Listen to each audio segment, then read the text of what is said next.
말씀 보겠습니다. 마가복음 12장입니다. 마가복음 12장 1절에서 12절까지 말씀입니다. 마가복음 12장 1절에서 12절. 제 성경으로는 신약성경 75페이지에 있습니다. 한 절씩 교독하고 마지막 절 함께 읽겠습니다. 제가 먼저 읽겠습니다.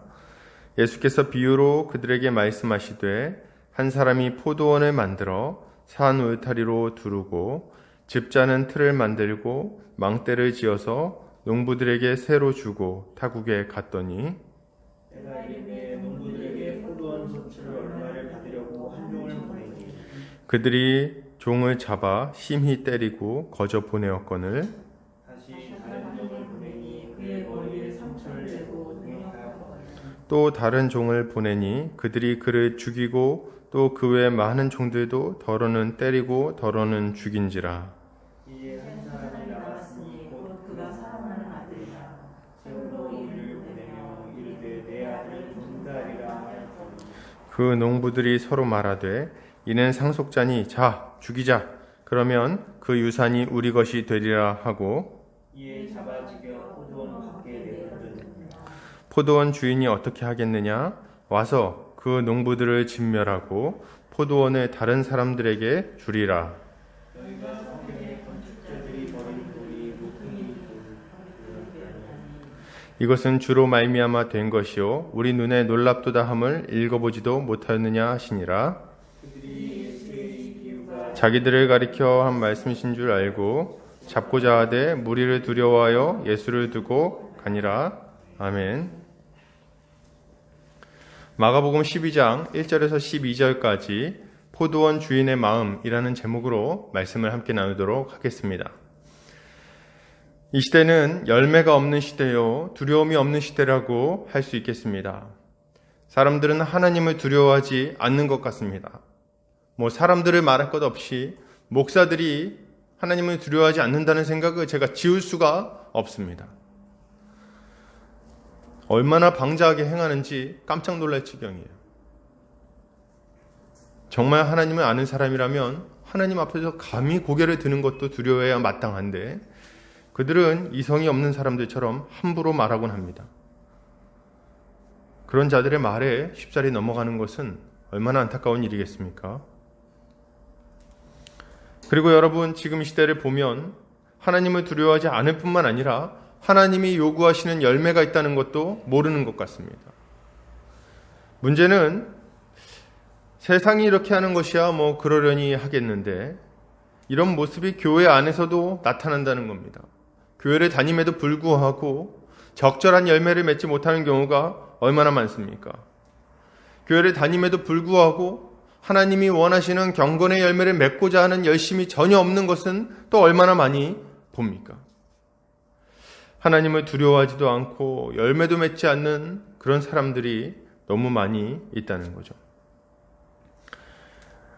여러분, 우리는 오늘 이런 이 시대의 모습에 대해서 주님이 어떻게 평가하시는지 살펴보고 우리가 어떻게 살아가야 할 것인지 함께 생각해 보도록 하겠습니다. 우리 지난주에 마가복음 11장 27절부터 33절을 좀 살펴봤는데요. 거기서 우리는 대제사장들과 그리고 서기관들이 이제 자기의 무리를 끌고 와서 예수님에게 묻는 것을 좀 보았습니다. 너는 누구의 권위로 이런 일을 했냐? 성전에 와서 우리 장사하는 걸 막은 게 너냐? 왜? 누구의 권위로 이런 일을 했느냐? 이렇게 물어보는 걸 우리가 봤습니다. 그때 우리 주님이 그들에게 말씀하셨죠. 내가 너네한테 한 말을 물을 건데 너네가 대답하면 나도 대답하겠다. 요한의 세례가 하늘로부터냐? 아니면 사람으로부터냐? 그때 이들이 대답하지 않습니다. 왜냐하면 자신들이 대답하면 어떤 대답을 하든지 간에 올무에 걸릴 거라는 생각을 했던 것 같습니다. 우리 주님은 그들을 깨우치기 위해서 아주 중요한 질문을 하셨는데도 불구하고 그들은 그 질문을 완악하게 거절한 거예요. 우리 주님의 도전을 아주 완악한 마음으로 거절했다는 거예요. 뭐라고 거절합니까? 우리가 모르노라. 우리가 알지 못한다. 세례 요한이 하나님으로부터 온 하나님의 선지자라는 것은 온 백성들이 다 알고 있었는데도 불구하고 그들은 그렇게 아주 완악한 대답을 하는 거예요. 그때 우리 주님은 이렇게 얘기하십니다. 그래? 그렇다면 나도 너희에게 한 말도 알려주지 않겠다 이렇게 얘기하십니다. 그리고 나서 그 이야기를 들은 대제사장들과 서기관들과 그 무리들에게 이 비유를 설명하고 계시는 거죠. 그러니 오늘 본문은 이 완악하게 우리 주님의 회개 요구를 거절한 자들에게 우리 주님이 어떤 경고를 하시는지를 보여주는 본문이라고 할 수 있는 것입니다. 오늘 예수께서 제사장들과 모여든 사람들에게 비유를 드시는데요. 비유는 이렇습니다. 한 사람이 포도원을 만들어 산 울타리로 두르고 집자는 틀을 만들고 망대를 지어서 이거 같이 한번 읽어볼까요? 12장 1절입니다. 같이 읽겠습니다. 시작. 예수께서 비유로 그들에게 말씀하시되 한 사람이 포도원을 만들어 산 울타리로 두르고 집자는 틀을 만들고 망대를 지어서 농부들에게 새로 주고 타국에 갔더니. 그리고 이제 2절도 한번 읽어볼까요? 자, 시작. 때가 이름에 농부들에게 포도원 수출을 얼마를 받으려고 한 종을 보내니. 아주 일반적인 이야기, 일상적인 이야기를 지금 하고 계십니다. 한 사람이 있었는데 이 사람이 포도원을 만들었습니다. 포도원을 만들고 그리고 그 포도원을 통해서 때마다 이 포도원 수출을 받아서 그 기쁨을 누리고자 했던 것 같아요. 그런데 그렇게 하려고 했는데 이제 준비를 합니다. 어떻게 준비합니까? 먼저 산 울타리로 둘러요. 울타리로 이렇게 딱 둘러가지고 어떻게 합니까? 그 늑대나 아니면 온갖 중에 나쁜 산짐승들, 여우라든지 뭐 이런 애들 와가지고 포도원 나무를 상하지 못하게 하려고 이렇게 딱 울타리를 둘러놓습니다. 아주 성실하죠. 그러고 나서 어떻게 합니까?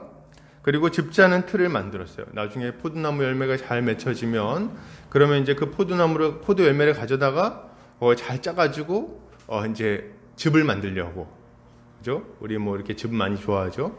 이렇게 즙을 만들려고 포도를 이렇게 그 틀이 있거든요. 그 틀을 다 만들어놨어요. 나중에 거기다 넣고 쿡 짜면은 포도 즙을 짜갖고 그걸 가지고 뭐 와인도 만들고 하려고 준비한 거죠.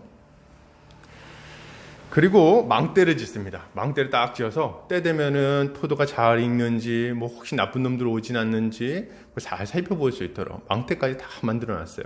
준비를 다 해놓고 나서 포도나무도 좋은 극상품 포도나무 다 심고 그러고 나서 농부들에게 그것을 새로 줍니다. 자, 요 새로 줄 테니까 여기서 농사를 짓고 그 농사 지은 걸 가지고 너희들의 소득을 삼고 그리고 그 중에 일부를 다 달라 그러지 않았어요? 그 중에 일부를 새로 내십시오 하고 새로 주고 가신 거예요.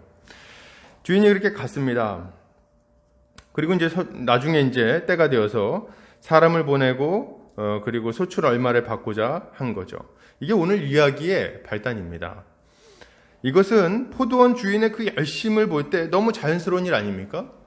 이 사람이 산울타리 다 두르고 거기다 포도나무 다 심고 그러고 나서 거기다가 뭐 망대를 짓고 그리고 포도 집자는 틀까지 다 만들어 놓고 그러니까 뭐 건물 짓고 거기다가 뭐 커피숍을 한다면 거기다가 에스프레소 기계 다 갖다 놓고 그리고 의자 세팅 다 해놓고 인테리어 다 해놓고 그러고 나서 이제 직원을 뽑아가지고 거기다 둔 거예요. 매니저를 뽑아가지고.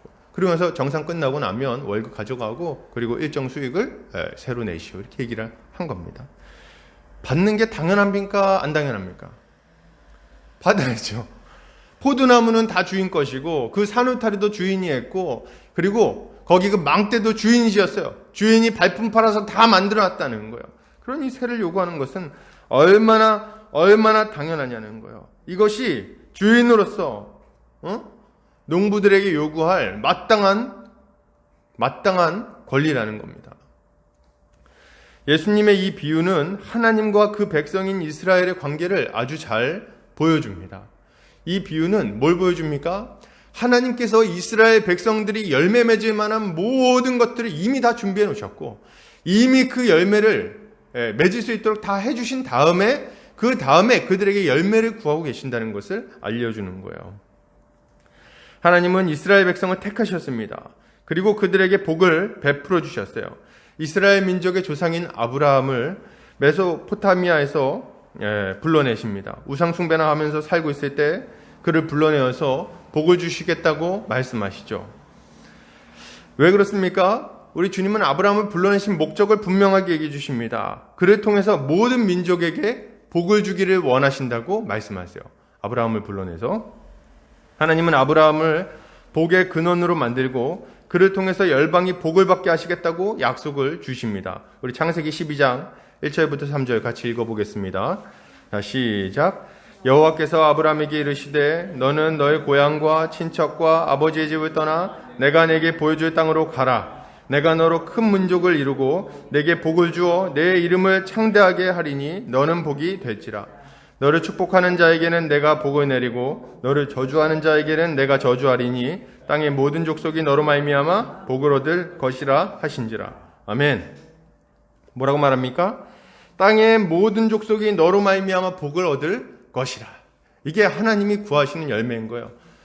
우리 주님은 아브라함을 통해서 열방을 구원하고자 하는 계획이 있으셨습니다. 그래서 아브라함을 불러내신 거예요. 그 우상 숭배하는 아주 보잘것없는 인물을 불러내서 그를 이 가나안 땅에 심으십니다. 그리고 그를 키워가지고 그를 통해서 열방이 복을 받도록 하려고 하신다는 거예요. 이게 우리 주님의 계획인 거죠. 그리고 하나님 어떻게 하십니까? 약속을 주신 이후에는 그것을 아주 신실하게 이루고 가십니다. 아브라함의 그 보잘것없음은 성경을 보면 금방 등장합니다. 얼마나 믿음이 없는지, 얼마나 쉽게 흔들리는지, 얼마나 약속을 못 믿는지 말이에요. 그런데 그럼에도 불구하고 하나님은 아브라함을 버리지 않으세요. 신실하게 붙들어 주시고 신실하게 끌어주십니다. 때를 따라서 은혜를 베푸시고 때를 따라 경험을 주시고 때를 따라 승리하게 하시고 때를 따라 먹을 것을 주신다는 거예요. 그래가지고 아브라함이 믿음의 사람, 믿음의 조상이 되게끔 만들어 주십니다. 백세나 되어 죽은 것 같은 몸에서 아이를 낳게 하시는 거예요. 이렇게 함으로써 하나님의 백성으로서의 면모를 갖추게끔 하십니다. 그리고 그 자손들에게 계속해서 약속을 주시고 그 아브라함에게 주신 약속을 성취해 가시는 거예요. 그리고 하나님은 아브라함의 자손들이 애굽 땅에서 400년간 종살이할 때도 아주 약속대로 신실하게 그들을 보호하시고 번성하게 하십니다. 그리고 때가 이르렀을 때 그들의 종되었던 애굽 땅에서 건져내시죠. 당시 강대한 제국이었던 애굽 땅을 10가지 재앙으로 치시고 그리고 그들을 홍해를 건너 애굽을 빠져나오도록 만드십니다. 이에 대해서 성경은 이렇게 얘기합니다. 우리 주님이 출애굽기에 보면 시내산 위에서 하나님이 이스라엘 백성들과 언약을 맺을 때 그때 이런 이야기가 나와요. 출애굽기 19장 4절부터 6절 읽겠습니다. 시작. 내가 애굽 사람에게 어떻게 행하였음과 내가 어떻게 독수리 날개로 너희를 업어 내게로 인도하였음을 너희가 보았느니라. 세계가 다 내게 속하였나니 너희가 내 말을 잘 듣고 내 언약을 지키면 너희는 모든 민족 중에서 내 소유가 되겠고 너희가 내게 대하여 제사장 나라가 되며 거룩한 백성이 되리라. 너는 이 말을 이스라엘 자손에게 전할지니라. 아멘. 하나님은 이스라엘 백성을 독수리 날개로 업어서 건져냈다고 말씀하시죠. 독수리 날개로 업어서 건져냈다. 누가 독수리처럼 업으신 거예요? 하나님이 그들을 독수리처럼 업으셨어요. 예, 이스라엘 백성들은 한 게 아무것도 없습니다, 여러분. 이스라엘 백성들은 뭐만 했어요? 하나님 등판에 엎여 있었어요. 어부바하고 있었다는 거예요. 그리고 하나님이 그들을 주권적으로 끌어내십니다. 여러분, 그 강대한 민족 애굽 족속을 애굽 제국을 10가지 재앙으로 치십니다. 그래가지고 그들이 꼼짝도 못하고 이들을 내보낼 수밖에 없게 만드셨어요. 그리고 홍해를 만났을 때 뒤에서는 애굽 군대가 쫓아오고 앞에는 홍해가 막고 있고 그때 하나님께서 홍해를 반으로 갈라버리십니다. 그리고 이스라엘 백성들이 거기서 막 불만하고 있을 때 열린 길로 탈출하게 만들어주세요. 그 사이로 건너게 하시고 쫓아오는 애굽 군대는 그 홍해 한가운데서 다 수장당하게 만들어버리십니다. 그들의 위협을 완전히 없애버리시는 거예요. 그리고 나서 광야로 갔을 때는 어떤 일이 일어납니까? 마라의 쓴물을 만납니다. 물이 있어서 도무지 먹을 수가 없는 거예요. 그런데 우리 주님은 그 물도 단물로 바꿔주시죠. 마시고 그리고 생명을 얻게 만들어주십니다. 아침에는 만나를 내려주셔서 그들이 먹고 그리고 배부르게 하시고 반석을 쳐서 물이 나오게 하시고 낮에는 구름 기둥으로 밤에는 불 기둥으로 그들을 인도해 주십니다. 예, 우리 주님이 그들을 얼마나 신실하게 인도해 주셨는지 말이에요. 그리고 이들이 고기를 먹고 싶다 그러면 막 메추라기를 사면에 덮이게 해가지고 고기를 먹게 하시고 우리 주님이 모든 필요한 것들을 다 공급하십니다. 나중에 이런 이야기가 나옵니다. 40년 동안 광야에서 이들이 유리할 때, 방황할 때, 불순종해서 그때도 우리 주님 신실하게 은혜를 베푸셔서 이 사람들의 40년간 신발이 닳지 않도록 만들어주셨어요. 40년간 줄이지 않고 40년간 광야에서 목말라 죽지 않게 만드셨습니다. 이게 우리 주님이 그들에게 행하신 일들인 거예요. 우리 주님은 주권적인 능력으로 그들을 업어서 구원하십니다. 이스라엘 백성들은 정말 아무것도 한 일이 없어요. 아무것도 한 일 없이 우리 주님의 그 주권적인 은혜로 구원을 얻은 것입니다. 그리고 이런 은혜를 베푸신 하나님은 그렇게 건져내신 자기 백성을 뭐라고 부르십니까? 내 소유라고 부르십니다. 내 소유다. 너희는 내 소유다. 이렇게 얘기해요. 너희는 모든 민족 중에서 내 소유가 되겠고 너희가 내게 대하여 제사장 나라가 되며 거룩한 백성이 되리라. 이렇게 얘기를 하시죠. 여기서 하나님의 소유는 세굴라라는 단어를 사용하는데 이 단어는 특정한 용도로 구별하여 둔 내 것이라는 의미를 가지고 있어요. 세굴라. 그래서 우리 주님은 이스라엘 백성들을 어떻게 하셨다는 거예요? 특정한 용도로 구별해 두시고 자기 것으로 삼으셨다는 거예요. 세굴라. 그리고 나서 그들 그럼 어떤 용도로 이들을 구별해 놓으셨습니까? 다음 단어에서 나와요. 뭘로 삼는다고요? 제사장 나라로 삼는다 이렇게 얘기합니다. 그들을 제사장 나라로 삼기 위해서 따로 특별히 구별해 놓으셨다는 거예요. 제사장들이 하는 일이 뭡니까? 백성들이 하나님께 나아가도록 하는 역할을 감당합니다. 그런 직분이에요. 이것이 제사장입니다. 즉 제사장 나라라는 것은 다른 모든 열방이, 다른 모든 이방 나라들이 하나님을 바라보게 만들고 하나님을 알게 만들고 그리고 하나님께 나아오도록 만드는 역할을 감당하는 나라가 될 것이라는 겁니다. 이것이 제사장 나라라는 말의 의미인 거예요. 하나님은 이스라엘 민족을 불러서 어떤 민족도 경험해보지 못한 은혜와 기적을 베푸시고 그리고 그들이 맺을 열매를 통해 열방이 하나님께 돌아오게 하겠다는 계획을 가지고 계신 거예요. 그러면 그들이 맺어야 될 열매는 뭘까요? 이스라엘 백성이 맺어야 되는 열매는 뭡니까? 그 열매를 통해서 열방이 돌아오게 한다면서요. 그 열매는 바로 거룩의 열매입니다. 거룩의 열매예요. 제사장들은 어떻게 그 백성으로 하여금 하나님께 나아오게 만들까요? 그것은 그들의 거룩한 삶을 통해서 이루어지는 일입니다. 백성들이 하나님께 나아가도록 만드는 것은 그들의 거룩함을 통해서 이루어지는 거예요. 그래서 우리 주님은 이 이스라엘 백성을 세 번째로 뭐라고 부릅니까? 제사장 나라가 되며 거룩한 백성이 되리라. 이렇게 이야기를 하는 겁니다. 따로 구별해 둔 세굴라인데 그들은 어떤 일을 감당하느냐? 제사장 나라라는 역할을 감당할 거다. 어떻게? 거룩한 백성이 되어서. 이렇게 얘기를 하고 있는 거예요. 이처럼 하나님은 이스라엘의 왕이신 하나님의 명령에 순종하는 거룩한 백성이 되기를 원하셨습니다. 그들이 거룩한 삶을 통해 하나님을 드러내고 백성들이 하나님께 나아가도록 만들려고 하신 거예요. 그래서 주님은 요구하십니다. 예레미야서 7장 5절에서 7절 같이 읽겠습니다. 시작. 너희가 만일 길과 행위를 참으로 바르게 하여 이웃들 사이에 정의를 행하며 이방인과 고아와 과부를 압제하지 아니하며 무죄한 자의 피를 이곳에서 흘리지 아니하며 다른 신들 뒤를 따라 화를 자초하지 아니하면 내가 너희를 이곳에 살게 하리니 곧 너희 조상에게 영원 무궁토록 준 땅이니라. 아멘. 이것이 하나님께서 이스라엘 백성들에게 구약 전체를 통해서 요구하고 계신 겁니다. 뭡니까? 길과 행위를 참으로 바르게 하여 이웃들 사이에 정의를 행하는 것. 나그네와 고아와 과부를 돌보는 것. 무죄한 피를 흘리지 않는 것. 다른 신의 뒤를 쫓아 화를 자초하지 않는 것. 이게 우리 주님이 요구하시는 거예요. 이게 거룩입니다. 이게 경건이에요. 우리 주님이 이걸 원하고 계시다는 거예요. 이걸 통해서 모든 열방이 하나님께 나아오도록 만들려고 하신 겁니다. 이스라엘 백성들을 보면 야, 하나님이 저렇게 거룩한 분이구나. 이야, 하나님 정말 살아계신 분이구나. 야, 하나님은 자기 백성들에게 저렇게 신실하시구나. 저분이 내 하나님이었으면 좋겠구나.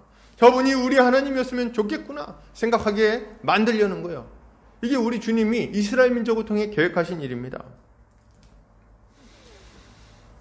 그리고 이 일을 하기 위해서 제사장 나라로서 이스라엘 백성들이 선택된 거죠. 그러니 그들에게 거룩한 열매가 요구되는 것은 얼마나 당연한 일입니까? 거룩한 열매가 요구되는 거예요. 예수님은 지금 이 포도원 농부 비유를 통해서 하나님이 이미 이스라엘 백성들에게 충분한 은혜를 베푸셨고 이미 충분한 은혜를 베푸셨고, 그리고 그 은혜에 합당한 열매를 구하고 계시다는 것을 알려주고 계시는 겁니다. 여러분, 지금도 마찬가지예요. 하나님은 우리에게 놀라운 은혜를 베푸셨고, 그리고 이제 그의 합당한 열매를 구하고 계십니다. 우리에게 은혜에 합당한 열매를 구하신다는 거예요. 하나님은 우리를 자신의 거룩한 백성으로 삼아 주셨습니다. 이스라엘 백성들을 준비하시고 그들을 통해서 그 다윗의 뿌리를 통해 예수님이 오게 하시고, 그리고 예수 그리스도께서 말씀을 전하시고 십자가 사역을 완성시키시고, 그리고 나서 성령을 부어주심으로 그 제자들이 사도가 되고, 그 사도들이 이 온 세상에 복음을 전파함으로 그들이 복음을 듣게 하고, 그리고 그들이 중간에 핍박을 당할 때도 우리 주님 보호하셔서 다 견디게 하시고, 복음이 전파되고 그 모진 고난을 다 뚫어내고 결국 우리에게까지 전파되게 하신 분이 누구십니까? 그게 하나님이신 거예요. 그 복음을 듣고 그 모진 고난을 다 뚫고 우리에게 전달된 이 복음 전달되게 하신 분이 우리 하나님이십니다. 그리고 우리가 예수를 믿음으로 구원을 얻게 하셨죠. 이 예수께서 우리의 모든 죄를 사해 주시고 하나님의 언약 백성이 되게 만들어 주셨습니다. 우리가 믿을 때 무슨 일이 일어납니까? 우리는 믿는 자들에게 성령이 부어짐으로 그리스도와 연합했음을 배웠습니다. 우리가 예수를 믿으면 성령이 부어져요. 그리고 이 성령은 예수 그리스도의 모든 공로를 우리의 것으로 삼아 주십니다. 우리의 죄는 예수 그리스도에게는 넘어가게 되고, 그리고 예수 그리스도의 모든 공로는 우리에게 넘어오게 되어서 우리는 예수 십자가 공로로 하나님께 의로운 자로 받아들여지게 되는 겁니다. 이 일을 통해서 죽을 수밖에 없는 죄인인 우리가 영원한 생명에 들어갈 수 있게 된 거예요. 만약 예수님이 없었다면, 하나님의 이 구원 역사가 없었다면 우리는 지옥 불쏘시개로 영원한 멸망 가운데 들어갈 수밖에 없었을 겁니다. 그런데 하나님이 우리를 불쌍히 여기셨어요. 그래서 우리에게 이런 은혜를 베풀어 주신 거죠. 그리고 우리가 예수를 믿고 나서는 어떻게 됐습니까? 예수를 믿고 나서 우리는 이런 구원만 얻은 것이 아닙니다. 구원의 의미를 좀 더 넓게 생각할 필요가 있어요. 우리가 하나님의 백성이 되게 만들어 주셨어요. 새 언약 백성이 되게 만들어 주셨다는 겁니다. 성령을 받아 성령의 능력으로 의롭게 살아가는 하나님의 일꾼들이 되게 만들어 주셨다는 거예요. 그래서 이제 우리는 어떻게 살아갑니까? 이 성령의 능력으로 얼마든지 의롭게 살아갈 수 있게 되었습니다. 우리는 의롭게 살아가는 자가 됐어요. 성령의 능력으로 의로운 삶의 열매, 경건의 열매를 맺을 수 있게 되었다는 겁니다. 그런 하나님의 사람이 된 우리에게 우리 주님이 뭘 요구하신다는 거예요? 자, 내가 너에게 이렇게 충만한 은혜를 베풀어 주었으니 이제 너도 합당한 열매를 내게 다오, 이렇게 요구하신다는 거예요.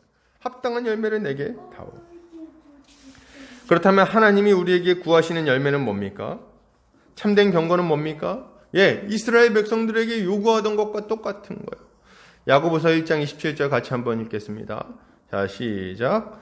하나님 아버지 앞에서 정결하고 더러움이 없는 경건은 곧 고아와 과부를 그 환난 중에 돌보고 또 자기를 지켜 새 속에 물들지 아니하는 그것이니라. 너무 분명하지 않습니까? 우리 하나님이 우리에게 구하는 경건의 열매는 뭡니까? 참된 경건은 뭐예요? 고아와 과부를 돌보는 겁니다. 연약한 자들을 돌보는 거예요. 눈물 흘리고 있는 자들의 눈물을 닦아주는 거예요. 넘어진 자들을 일으켜 세워주는 겁니다. 이게 우리 주님이 원하시는 거예요. 아픈 자들에게 병 낫는 약을 주고, 배고픈 자들에게 먹을 것을 주고, 낙심한 자들에게 위로와 힘이 되는 말을 해주는 것이 우리 주님이 우리에게 원하시는 경건의 열매라는 거예요. 이걸 원하고 계십니다. 그리고 자기를 지켜 세속에 물들지 않는, 이거 우리 주님이 바라시는 것 아닙니까? 돈을 너무 사랑한다는 게 문제 아닙니까? 돈을 얼마나 사랑하는지 하나님보다 더 사랑합니다. 쾌락을 얼마나 사랑하는지 쾌락을 따라서 자기 인생을 내던집니다. 그러고도 아무 문제가 없다고 생각하니 이게 어찌된 일입니까? 여러분, 우리 주님은 세속에 물들지 않기를 바라십니다. 연약한 이웃들을 돌보기를 바라십니다. 재물의 노예, 쾌락의 노예, 죄악의 노예가 되지 않기를 바라십니다. 우리 주님이 이걸 우리에게 바라세요. 그러므로 우리가 경건의 열매를 맺으려면 우리의 이웃을 돌보는 것이 너무 마땅합니다. 주변을 좀 돌봐야 되겠어요. 여러분, 우리에게 있어서 고아와 과부는 누굽니까? 우리 주변에 우리가 관심을 갖고 돌봐야 될 형제 자매는 없나요? 그리고 자기 자신을 주의 깊게 좀 살펴봐야 됩니다. 혹시 우리는 세속에 물들어 있는 것 아닙니까? 나는 혹시 돈 사랑하고 있는 것 아닌가요? 육신의 정욕, 안목의 정욕, 이생의 자랑에 마음을 다 뺏기고 있는 것은 또 아닙니까? 우리가 만약 이런 것에 마음을 빼앗기고 욕심꾸러기처럼 살아가고 있다면, 그렇다면 우리는 주님이 원하시는 경건의 열매와 아주 거리가 멀다는 것을 알아야 되겠습니다. 자꾸 경건이라 그러니까 이렇게 눈 감고 기도하면서 경건 이렇게 하는 걸 생각하시는 분들이 있는데, 여러분, 기도는요 경건한 삶을 살게 하는 능력이지 경건의 본질이 아닙니다. 기도의 그 의미를 좀 이해할 필요가 있어요. 기도를 통해서 하나님 앞에 서고 하나님으로부터 공급되는 은혜와 능력을 받고, 그리고 원하는 열매를 맺어야 되는 거예요. 그거 자체가 열매가 아니란 말입니다. 답답하게 이렇게 거기서 그렇게 기도한 다음에 밖에 나가서 탐욕스럽게 살고 이웃을 때리고 그렇게 아주 못된 짓 한다면 그 하나님이 기뻐하시겠습니까? 너무 당연히 아닌 것을 그렇게 오해하면 안 되는 거죠. 여러분, 그렇다면 이런 너무나 당연한 삶을 살지 못하는 이유는 뭘까요? 왜 이런 삶을 살지 못할까요? 이 농부들은 왜 이 바보같이 당연히 내야 되는 세를 안 낼까요? 그 이유가 뭘까요? 그것은 이들이 아주 큰 오해를 하고 있었기 때문입니다. 어떤 오해입니까? 포도원 농부들은 이 포도원이 자기들 것이라고 착각했어요. 자기들 것이라고 착각했습니다. 그래서 주인이 있고 주인에게 세를 마땅히 바쳐야 된다는 생각을 못한 거죠. 이게 아주 큰 착각이에요. 주인이 세를 요구하는 사람을 보냈는데, 야, 이거 우리 건데 네가 뭔데 이거 세를 요구하냐, 안 주겠다, 그러고 막 거절하는 거죠. 여러분, 우리도 마찬가지예요.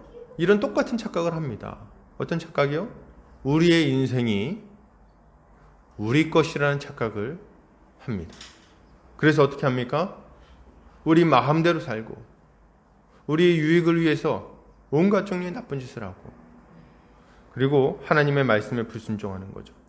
그러다가 거룩의 열매를 맺지 못하는 겁니다. 제가 지금 안 믿는 사람들 얘기만 하는 거 같이 들리십니까? 교회를 다니는데도 이런 모습을 가진 사람들이 얼마나 많은지 몰라요.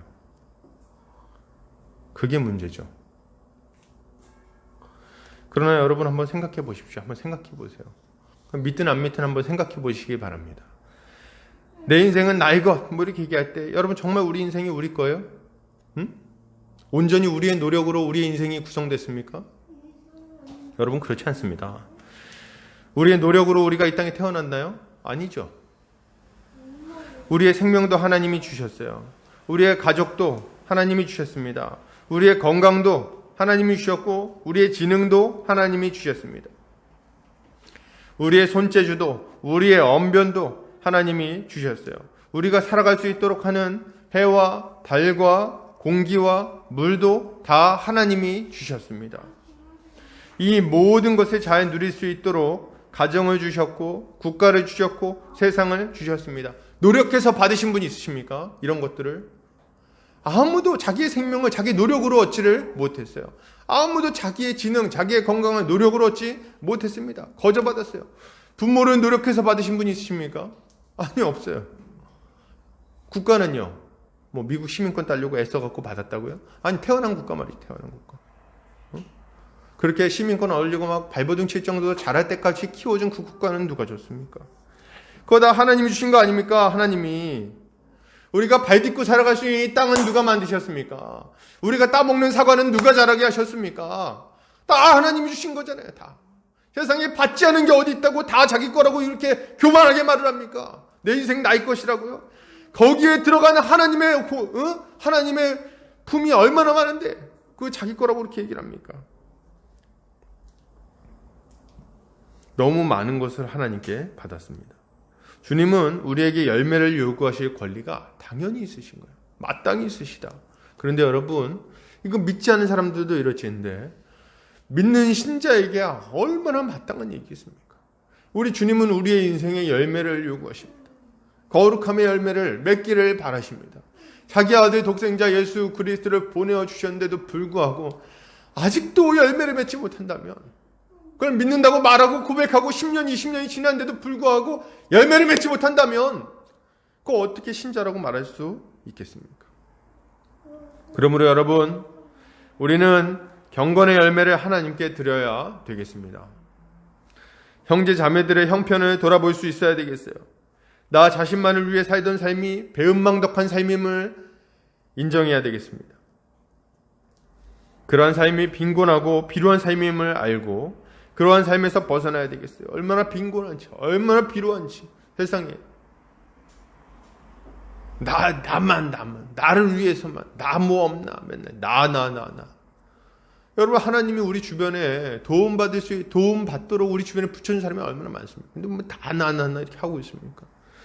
막 끼니를 굶고 계십니까 지금? 응? 끼니를 굶고 있다면 그 주변에 있는 분들이 좀 회개하셔야 돼요. 주변에 있는 분들이. 우리 교회가 회개해야죠. 교회 안에 끼니 굶는 분이 있다면 다이어트 말고.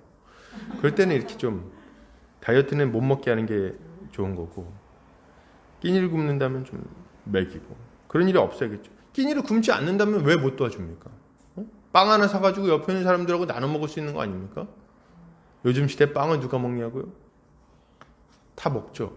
다 나눠주면 다 먹고 음료수도 마시고 뭐 못할 게 뭐 있습니까? 돈이 없어서요. 3,000원 없어요. 여러분, 우리는 형제 자매를 만나 부대끼고 그들을 돕기 위해서 힘쓰는 삶을 살아야 되겠습니다. 깔끔하게 선을 지키면서 형제를 돕는 것은 여러분 불가능한 일이에요. 어떻게 깔끔하게 선을 지킵니까? 누구랑 이렇게 같이 삶을 살아가려고 그러는데. 누군가를 돕기 위해 그의 삶에 뛰어든다는 것은 십자가를 지는 것입니다. 진흙탕에 들어가 진흙을 몸에 묻힐 수밖에 없는 거예요.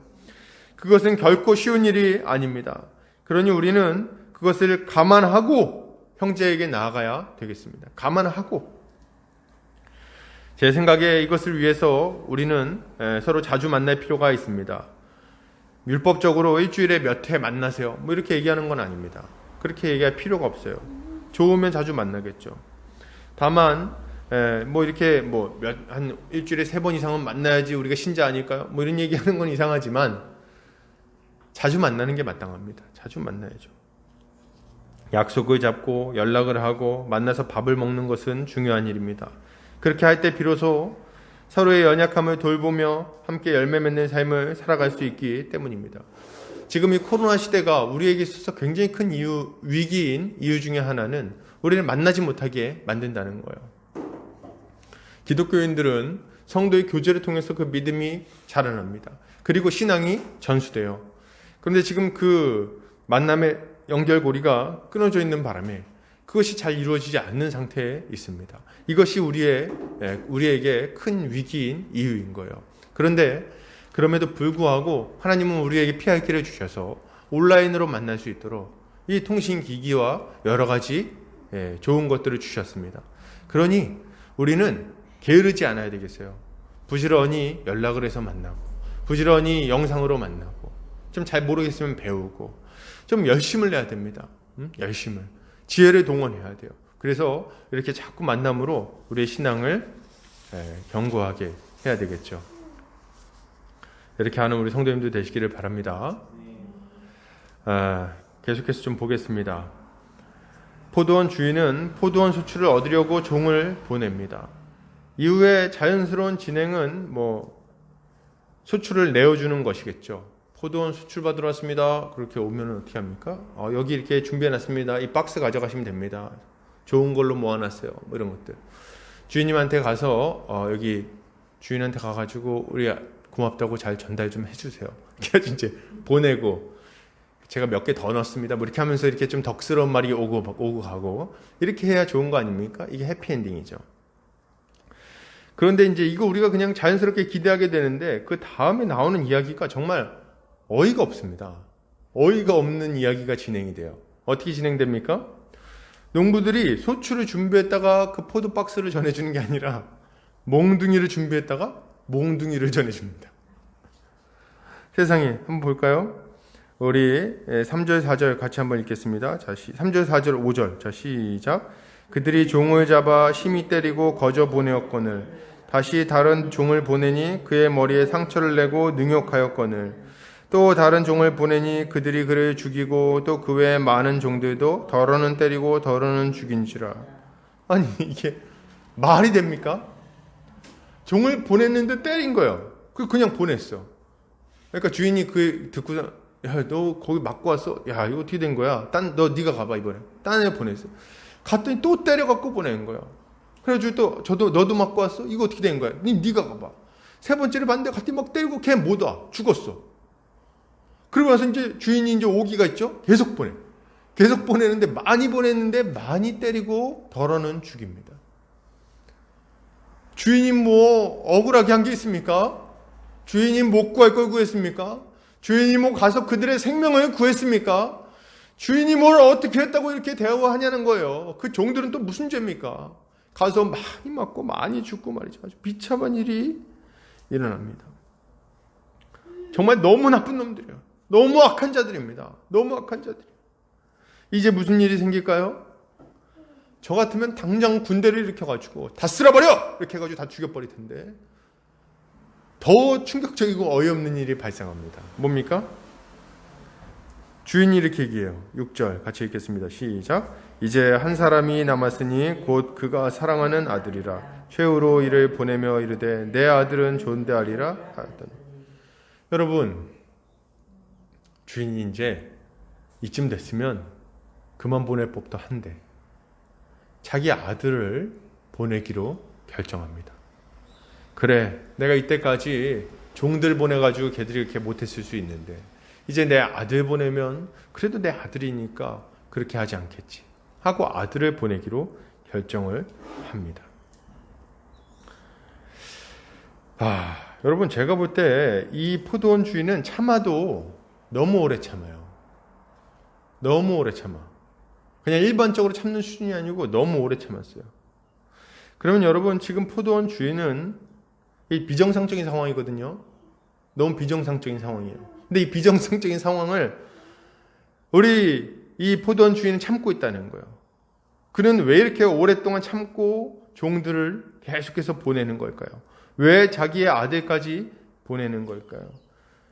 그 이유는 아주 분명합니다. 그들이 돌이키기를 기대하고 있는 거예요. 포도원 농부들이 돌이키기를 원하고 있다는 거예요. 지금 이 이야기는 이스라엘 역사를 그대로 보여주는 이야기입니다. 하나님은 이스라엘에 대해서 오래 참으셨어요. 정말 오래 참으셨습니다. 만약 하나님이 이스라엘에 대하여 참지 않고 진노를 퍼부으셨다면 그들은 아주 애진역에 아주 오래전에 멸망당해 없어져 버리고 말았을 겁니다. 근데 하나님은 정말 그 크신 은혜로 이스라엘 백성을 애굽 땅에서 건져내셨고 그리고 그들을 계속해서 참아주십니다. 이스라엘 백성들이 한 일을 생각해 보세요. 하나님이 애굽에서 홍해를 갈로 건져주셨지 않습니까? 광야에서 이 광야 초입부터 그들은 불평불만하기 시작합니다. 고기가 없다, 만나가 없다, 물이 쓰다, 목이 마르다. 아주 끈질기게 하나님의 인내심을 시험하죠. 금송아지를 만들기도 하고 만나에 대해서 불평하기도 하고 말이죠. 때로는 고기가 없다고 불평하고 야채가 없다고 불평하죠. 애굽으로 가고 싶다고 불평하기도 합니다. 그리고 그렇게 막 불평하면서 하나님이 보내신 이 모세를 돌로 쳐서 죽이려는 시도도 막 합니다. 이게 이스라엘 백성들이에요.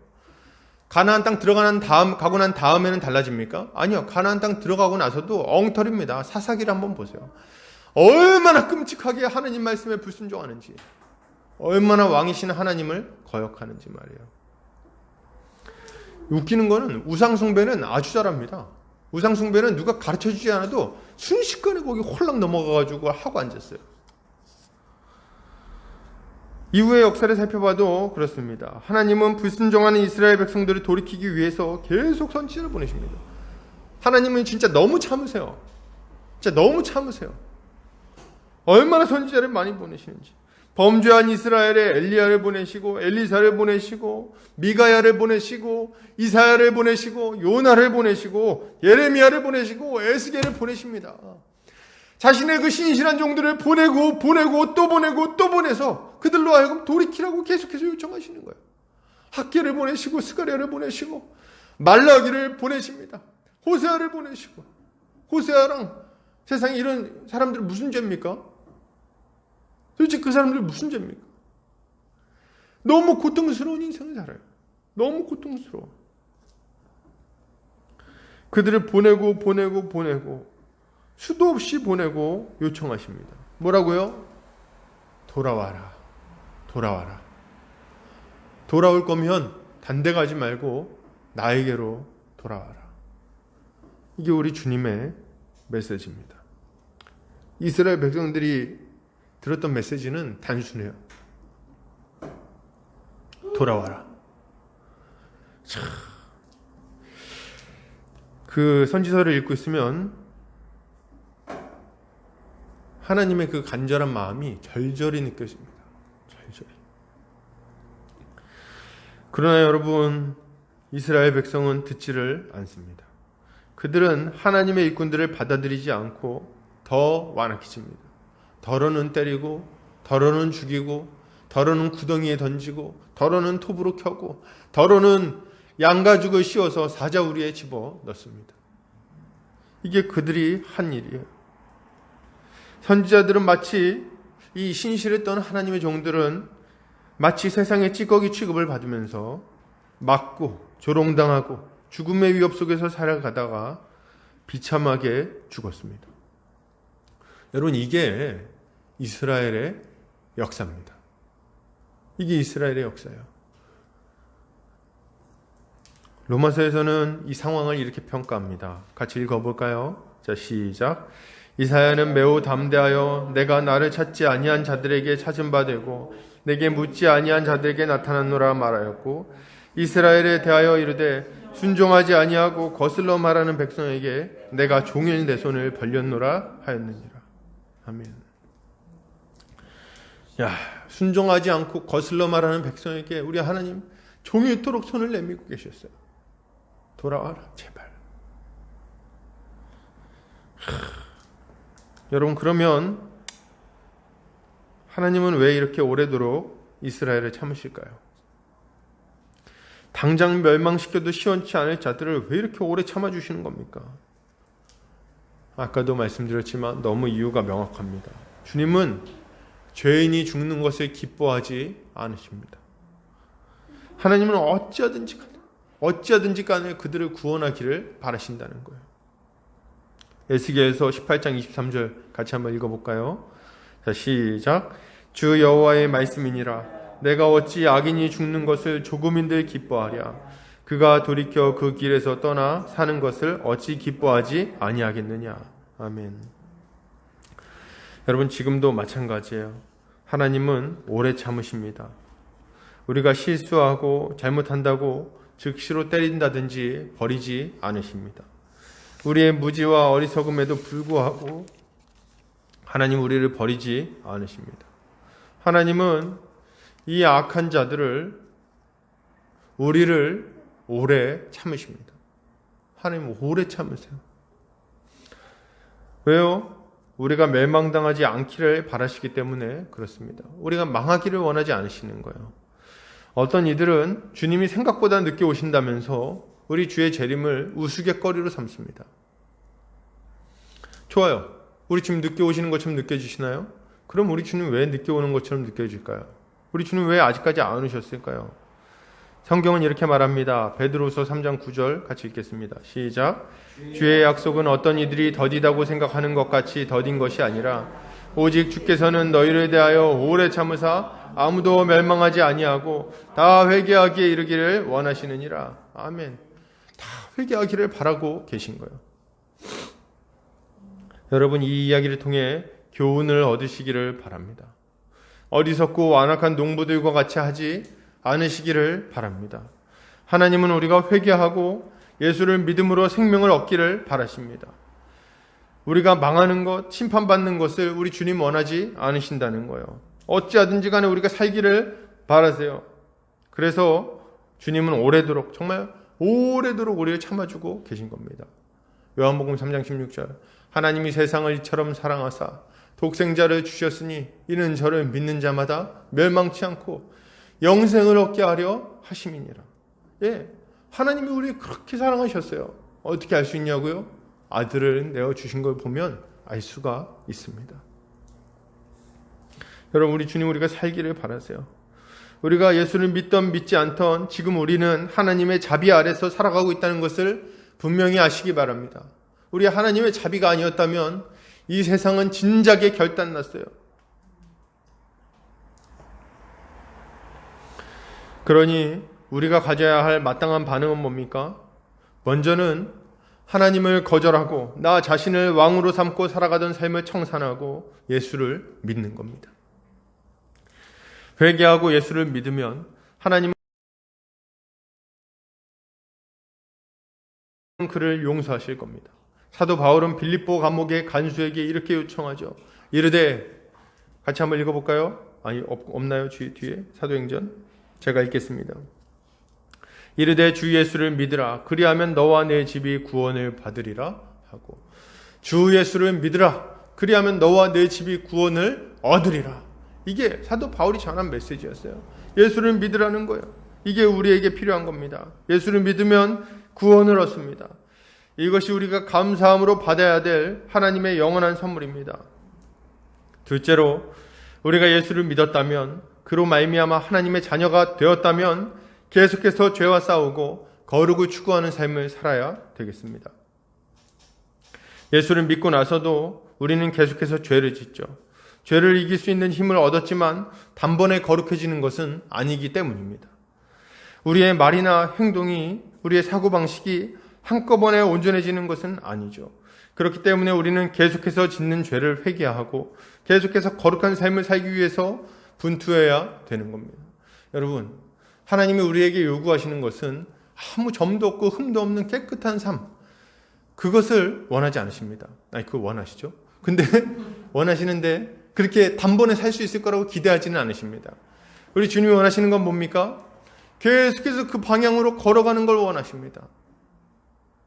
오늘보다는 내일이 낫고 내일보다는 그 다음 날이 낫고 우리의 언어가 순화되고 우리의 눈빛에 도끼가 빠지고 그리고 우리의 삶이 점점 더 이웃을 돕는 방향으로 나아가고 낙심한 자들을 일으켜 세우는 일을 잘하게 되며 그리고 점점 더 예수 그리스도의 손과 발의 역할을 감당하게 되는 것. 세속에 물들지 않아서 돈의 유혹에 이제 좀 덜 넘어가고 이제 안 넘어가고 말이죠. 그리고 더 그냥 안 좋은 것들로 막 죄악의 그 방탕함으로 치달으려다가 돌이키고 점점 그걸 미워하는, 더 싫어하는 그런 단계로 더욱더 나가게 되고, 그래서 우리 주님이 원하시는 정결한 예수 그리스도의 신부의 모습을 갖추는 것, 이것이 우리 주님이 우리에게 요구하는 것입니다. 이렇게 살아 우리 주님이 원하는 열매를 맺는 성도님들 되시기를 주의 이름 축복합니다. 이야기는 이렇게 마무리가 됩니다. 농부들은 포도원 주인의 기대에 어긋나는 행동을 하고 말죠.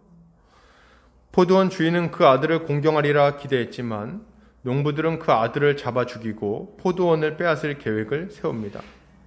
정말 상상도 못할 어리석음이죠. 마지막 기회를 잃어버리는 이들의 모습에 정말 소름이 끼칩니다. 결론은 어떻게 될까요? 포도원 주인은 군사를 끌고 와서 그들을 다 진멸시켜 버립니다. 그리고 그 포도원은 열매 맺는 다른 농부에게 넘겨지게 되는 거죠.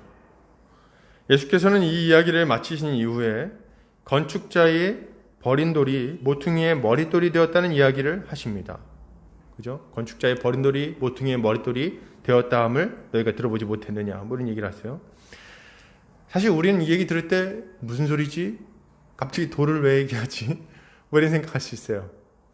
그러자 근데 이 얘기를 들은 제사장들과 서기관들과 장로들은 분노합니다. 아주 화를 냅니다. 사실 본문만 봐서는 이들이 왜 화를 내는지 잘 이해가 안 되기도 합니다. 그런데 동일한 이야기를 마태복음에서는 이렇게 쓰고 있어요. 같이 한번 읽어볼까요? 자, 시작. 예수께서 이르시되 너희가 성경에 건축자들이 버린 돌이 모퉁이의 머릿돌이 되었으나니 이것은 주로 말미암아 된 것이요 우리 눈에 기이하다 함을 읽어본 일이 없느냐. 그러므로 내가 너희에게 이르노니 하나님 나라를 너희는 빼앗기고 그 나라의 열매 맺는 백성이 받으리라. 이 돌 위에 떨어지는 자는 깨지겠고 이 돌이 사람 위에 떨어지면 그를 가루로 만들어 흩으리라 하시니. 아멘. 무슨 말입니까? 여기서 건축자들은 종교 지도자들을 의미합니다. 주님은 그들이 버린 돌이었던 예수가 새로운 성전의 모퉁이 돌이 된다는 말씀을 하고 계시는 거예요. 그리고 그들에게서 하나님 나라를 빼앗아 열매 맺는 백성에게 줄 것이라고 말씀하고 계신 겁니다. 그래서 저들은 예수님의 말씀에 분노하는 거죠. 자신들이 기대했던 것들을 예수께서 다 빼앗아 다른 이들에게 넘겨주겠다고 하니 화가 날 수밖에 없는 겁니다. 여러분, 정말 두렵게도 주님의 예언은 아주 정확하게 이루어집니다. 예수님을 거절한 이스라엘은 AD 70년에 로마에 완전히 멸망당하고 맙니다. 로마에 멸망당할 때 그 기사를 요세푸스라는 사람이 기록했는데 그 기록을 보면 정말 비명이 나올 정도로 끔찍합니다. 그 안에 이스라엘 백성들이 로마가 딱 와가지고 이 이스라엘의 반란을 진압하고자 옵니다. 저 위에서부터 아래로 오면서 사람들이 막 돌아다니면서 죽입니다. 사람들이 공포에 질려가지고 예루살렘으로 모여요. 왜 예루살렘으로 모입니까? 예루살렘은 안 망할 거라는 확신이 있었어요. 성전이 있으니까. 다 모여듭니다. 그래서 예루살렘에 수십만 명의 사람들이 모였는데 로마 군대가 와가지고 그 주변을 딱 둘러쌉니다. 다 둘러싸요. 그리고 거기 둘러싸서 거기서 이제 항전을 벌이기 시작합니다. 그 바깥으로 도망 나오면 다 죽어요. 근데 예루살렘은 요새 도시라서 예루살렘 안에는 몇 년 동안 먹을 수 있는 식량과 물이 다 있었습니다. 우물도 있었고 막 이랬어요. 그래서 얘네들이 제대로만 버텼으면 오랫동안 버틸 수 있었습니다. 그런데 그 예루살렘 성 안에서 끔찍한 일이 일어납니다. 그 안에서 파벌이 갈려가지고 각 다양한 파가 있거든요. 그 파벌이 갈려가지고 서로를 죽이고 암투하고 막 식량 창고에다 불을 지르고 우물에다 독을 타고 이런 일들이 막 벌어집니다. 그래가지고 사람들이 물을 못 마시고 식량을 못 먹는 거예요. 그래서 그 안에 아주 극심한 기근이 막 찾아오게 됩니다.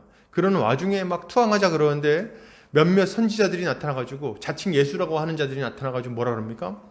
지금 투항하면 안 된다. 하나님께서 너희를 이기게 해주실 것이다. 이런 얘기를 막 합니다. 이 거짓 선지자들이. 그래가지고 얘네들이 투항할 수 있는 그 타이밍도 놓쳐요. 그 안에서 아주 끔찍하게 죽어가기 시작합니다. 그 일화 중에 하나는 뭐냐면 어떤 여자가 거기서 막 뭘 구워서 막 먹고 있는데 사람들이 배고프니까 쫓아와가지고 너 뭐 먹어? 내놔! 그러고 막 갑니다. 근데 뒤를 보니까 자기 아들을 구워 먹고 있었던 거예요. 그래가지고 그걸 이렇게 보면서 절반은 내가 먹고 절반은 가져가십시오. 이렇게 얘기하는 그런 일이 막 벌어집니다. 나중에 로마군이 들어가 봤더니 다 죽었어요. 다. 거의 다 죽습니다. 집안에 들어가 봤더니 문을 열고 들어갔더니 그 집안에 있는 사람들이 다 굶어 죽어 아주 비참하게 널브러져 있는 거 보고 로마 군인들이 정말 헛구역질을 하면서 나왔다는 기사들이 막 나와 있어요. 그 정도로 끔찍하게 이 아이 멸망을 당합니다. 여러분, 이것은 한 백성이 하나님의 백성이라는 지위를 잊어버리고 그리고 잃어버리고 그로 말미암아 완전히 멸망당하는 아주 비참한 현장을 보여주고 있는 거죠. 이것은 오고 오는 모든 세대에 전해져서 하나님을 떠난 백성이 어떠한 결과를 맞이하는지에 대한 엄중한 경고가 되었습니다. 이제 그들이 가지고 있던 지위는 새로운 하나님의 백성인 교회로 이어지게 됩니다. 이제 교회가 하나님의 백성으로서 하나님이 원하시는 열매를 맺으며 살아가야 되는 거죠. 그들은 빼앗겼고 우리는 얻었습니다. 여러분, 예수 그리스도는 마지막 기회인 거예요. 하나님은 계속해서 은혜를 베풀어 주셨어요. 이스라엘 백성들에게. 그리고 우리에게. 그리고 마지막으로 베푸시는 은혜가 뭡니까? 바로 예수 그리스도이신 거죠. 하나님의 아들 예수 그리스도가 하나님이 베푸시는 마지막 은혜임을 여러분 아시기를 바랍니다. 이 예수까지 거절하면 아무도 구원을 받을 수 없어요. 하나님의 은혜를 거절하고 계속해서 죄를 짓는 자들이 어떻게 하나님의 심판을 피할 수 있겠습니까? 이제 아무도 부인하지 못할 만큼 확실한 증거로 하나님의 아들 예수 그리스도가 오셔서 죽으셨고 부활하셨는데 이제 무슨 말로 핑계할 겁니까? 죽은 자 가운데서 우리 주님이 부활하기까지 하셨는데 그것을 목격한 사람들이 수백 명이나 되는데 그로 말미암아 교회가 세워졌고 교회가 일으키는 기적과 이사도 너무나도 많이 있는데 어떻게 그것을 부정할 수 있겠냐는 거예요. 여러분, 만약 이것을 안 믿으면 소망이 없는 겁니다. 그러나 여러분, 하나님이 우리를 오래 참고 계십니다. 여러분, 하나님의 오래 참으심이 우리의 구원이 된다는 사실을 믿으시기를 바랍니다. 그러므로 우리는 하나님의 심판이 없다고, 그의 징계가 없다고 생각해서는 안 됩니다. 바울은 이렇게 경고합니다. 로마서 2장 4절 같이 한번 읽겠습니다. 시작. 혹 내가 하나님의 인자하심이 너를 인도하여 회개하게 하심을 알지 못하여 그의 인자하심과 용납하심과 길이 참으심이 풍성함을 멸시하느냐. 여러분, 우리 주님이 우리에게 구원의 길을 주셨습니다. 이제 우리가 예수를 믿을 수 있는 것은 하나님의 은혜 때문이에요. 우리가 이 말씀을 통해서 예수 그리스도를 보게 되는 것은 하나님의 은혜 때문입니다. 우리가 말씀을 배울 수 있는 것은 하나님의 은혜 때문이에요. 우리가 지금 이 자리에 앉아서 예배 드릴 수 있는 것도 하나님의 은혜입니다. 하나님은 매주 은혜를 베풀고 계십니다. 말씀을 통해서, 성경 공부를 통해서, 그리고 기도할 때 우리에게 주시는 감동을 통해서, 우리 믿음의 선배들이 이루어 놓으신 여러 가지 일들을 통해서 우리에게 믿음을 주십니다. 우리가 회개할 것을 요청하고 있다는 거예요. 그러니 우리는 망설이지 말고 우리 주님 앞에 다시금 나와야 되겠습니다. 혹시 여러분 아직도 죄 아래 머물러 있다면, 예수를 믿고도 방종하는 가운데 여러분 있다면 하나님의 심판을 두려워해야 할 것입니다. 그리고 다시금 하나님이 기뻐하시는 열매를 맺는 그런 삶을 살아야 할 것입니다. 결론을 드립니다. 여러분, 하나님이 우리에게 먼저 은혜를 베푸셨어요. 그리고 우리에게 거룩의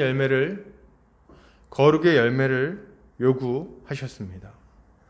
오래 참으시는 주님의 인내에 감사하며 회개하시기 바랍니다. 그리고 하나님이 기뻐하실 만한 열매를 맺기를 바랍니다. 그렇게 할 때 주님은 우리를 통해서 열방이 구원을 얻는 그런 놀라운 은혜를 우리에게 베풀어 주실 겁니다. 이것이 이 시대에 우리가 살아야 될 삶입니다. 이렇게 살기로 결단하고 이렇게 살기를 힘쓰는 우리 성도님들 되시기를 주의 이름으로 축복합니다. 같이 기도하겠습니다.